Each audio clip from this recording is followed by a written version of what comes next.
Hello and welcome to or back to my channel. Today we're going to be talking about Rebecca Barrett's What Does It Mean to Submit to Your Man? If you didn't know, Rebecca is a red pill wife attempting to spread the red pill word to other women. And I have thoughts and questions. I always have questions. And to those who take great offense whenever I comment on one of Rebecca's videos, remember that leaving a comment, even if it's a negative one, and hitting the dislike button still helps me out. Anyway, onward.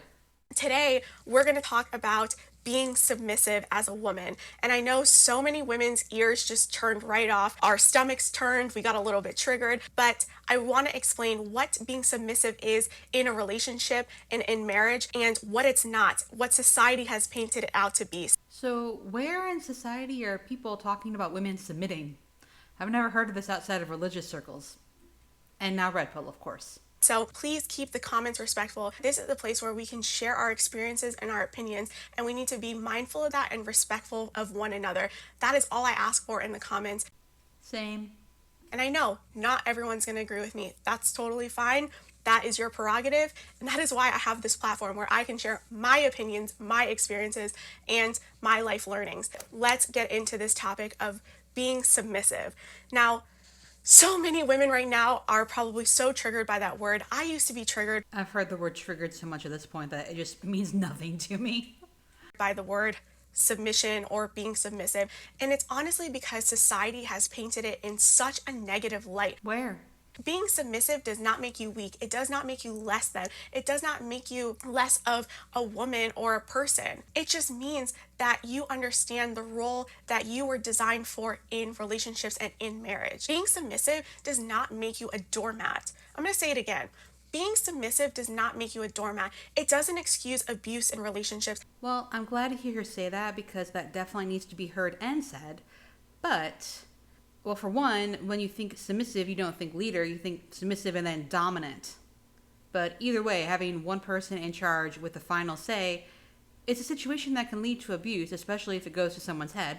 And I do wonder about the type of man that are attracted to these sorts of relationships. And finally, I do want to say that there are people in this school of thought that believe if a woman is being abused, the solution is for her to submit more to inspire the man to want to be a better person and to take better care of her, which does not work, and the solution for abuse should never be on the shoulders of the abused person. I want to make that crystal clear.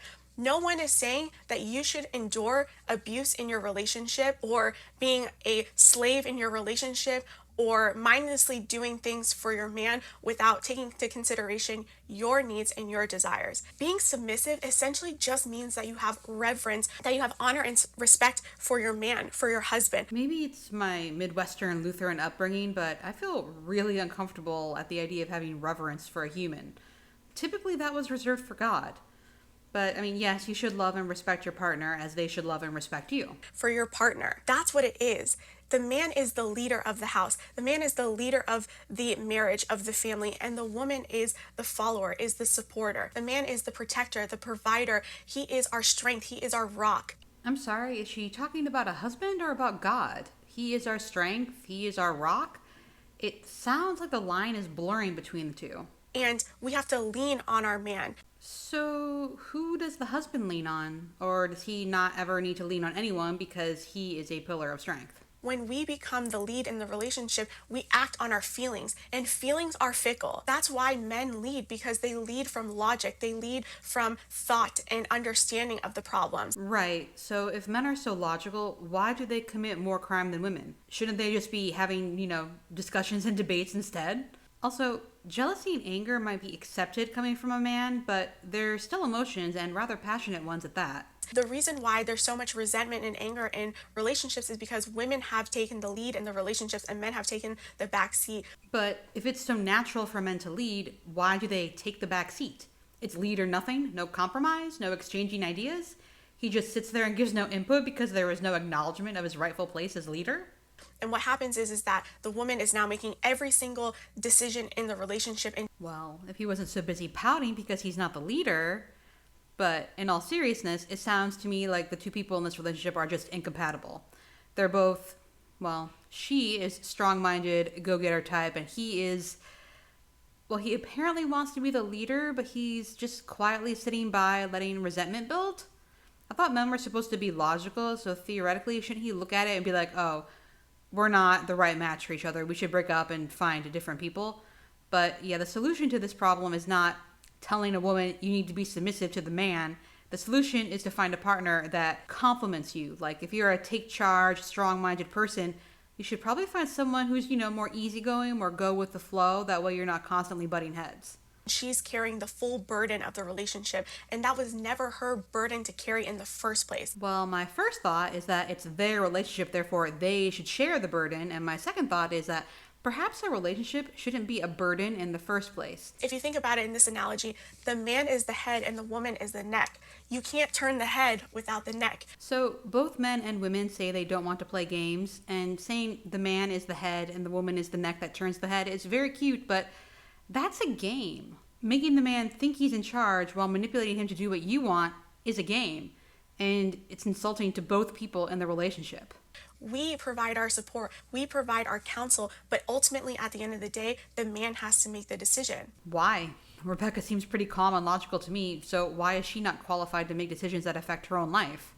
Also, what if a man just doesn't want to be making all those decisions? Well, some of you might be asking, well, Rebecca, I'm in a relationship where I'm the leader in my relationship and my husband is the follower, and he's always been that way. You have to relinquish control if you are in a situation where you are in the control of the relationship. What does it mean to be in control of a relationship anyway? I've been in several relationships and I can't really say that either of us was like in control of it. As a woman, and it's going to take a bit of time, it's going to take a little bit of learning, but the man's true nature is to lead, and he will lead if you let him lead. What? If you have to step back to let someone else lead, that person is not a natural leader. And I mean, that's fine, but don't pretend that men are natural leaders if they have to be encouraged to be leaders and someone else has to step back in order for them to fulfill their rightful place. If that is your situation, there needs to be balance. Even this 50-50, 60-40, 80-20 relationship structures that we're seeing today, those don't work as well because, again, it creates resentment and anger when the other person is not pulling their weight. This is why roles and expectations in the relationships are so necessary and have to be clear from the get-go. So 50-50 isn't balanced, but leader submissive is. Okay. So I have a few questions. Why are the roles so strict, and why are they based on sex? Everybody has different strengths, and do you not think it would build resentment if a leader woman was told that she has to force herself into the submissive role? I feel like I'm talking about BDSM. Anyway, or do you think that if she did, she'd just find out that she's just much more happier there? It's her natural place as a woman to, be submissive. And if it's so natural that a man is the leader, then shouldn't that have just been his place naturally all along instead of someone else having to step out of that role so he could take it? If you are not in a relationship yet, then you need to work on yourself. You need to have personal awareness, personal accountability, and responsibility. You need to tap into that femininity that you threw away many, many years ago. How does one throw away femininity? And you need to become softer and more kind and caring. So it is possible to be a take charge sort of person without also being harsh and mean. Just like we expect men to walk into a relationship with their money right, their appearance right, their everything right. Well, I don't think anything can ever be 100% right. I mean, you should not be dating when in crisis, but people should be growing and changing throughout their lives. We want everything right for a man to come into a relationship with us, but then what are we doing? What responsibility do we have to bring into the relationship? We can't be combative. We can't be controlling. I would like an example of what she considers combative and controlling. And I would like an example of what she considers submission. If you and your partner are fighting all the time, the answer is not to have one of you bottle up your feelings and become submissive.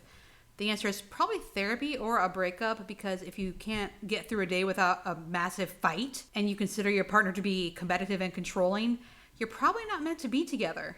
Those things don't help the relationship whatsoever. When I realized that I was the one that was creating all of the turmoil, all of the problems in our relationship, it blew my mind, and I corrected myself. I made a change. I turned around. And when I did that, my relationship with my husband went to a whole new level. We don't argue the same way anymore. We don't bicker. We're friends. We have companionship and we have love and we have a deeper connection with each other because we're not bickering about stupid things. So first, I just want to say that if your relationship is that volatile, you might want to see a therapist, if not just break up. And also, I wonder, like, what was the dynamic here? I mean, was it he would say something and she would just go off on him?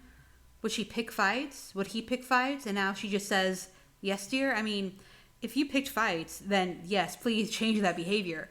But that's not a submissive thing. That's just being a good person. I was very selfish. It was about me all of the time. And when I became more selfless in my relationship changed for the better. That's why these men love you, Rebecca. You tell them what they want to hear. You were selfish. You were controlling. You were combative. You were the one that had to change. There was nothing your husband could have done to fix the situation. All bad relationships are always a woman's fault. And that is exactly what I want for you guys. Okay, so my conclusion. Please let me know in the comments if I'm misunderstanding this video, but it seems that submission is offering your opinion gently and letting the man decide. Okay, so I actually wrote down my final thoughts. So, if this works for Rebecca, that's great. I'm glad she and her husband found what works for them, and I hope her marriage is always safe and happy. But I could never advise anyone, male, female, or non-binary, to be submissive. If that's your kink, sure, I'm not here to kink shame. This is your natural role as a man or woman, no. This is your natural role, the Bible says so, no. Anything that has one person as the leader is ripe for abuse.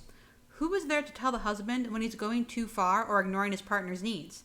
How much pushback are women allowed to give before it becomes nagging? No, not all men will become abusive, but when they are told they are the authority in their household and they are the final say, well, as the saying goes, power corrupts. And again, I do have questions about the kind of men that are attracted to this dynamic. And I'm not going to lie, it kind of sounds like the husband is God in Rebecca's mind, and that's concerning to me. I'm going to hope she didn't mean for it to come off this way, but this talk of giving him reverence and him being your strength and your rock, that just brings me back to church. So to hear that applied to a human is weirding me out. And if you're wondering why I care when I can just go be a woke feminist and die alone with my cats, I was not born the sparkling, self-confident creature on your screen. I took on way too much guilt that was not my own in my younger days, and hearing this message at 20 would have been yet another thing I blamed myself for. And also at 20, a good part of my identity was finding a man that was, after all, what determined how much you were worth. If a man wanted you, you had done something good, you were worthwhile, you were chosen. And if one didn't, well, clearly something was wrong with you. And those messages are toxic. You should never lose your voice for a relationship. It's much better to teach mutual respect and open communication. If someone doesn't respect you, male or female, just walk away. Let them figure their lives out. And if they never do, that's not your responsibility. You will have walked away and found someone you love and respect, who loves and respects you, whom you can freely talk to without submission being required. And that's it for this video. Please like, subscribe, and comment if you would care to do so, and I will see you next week. Bye!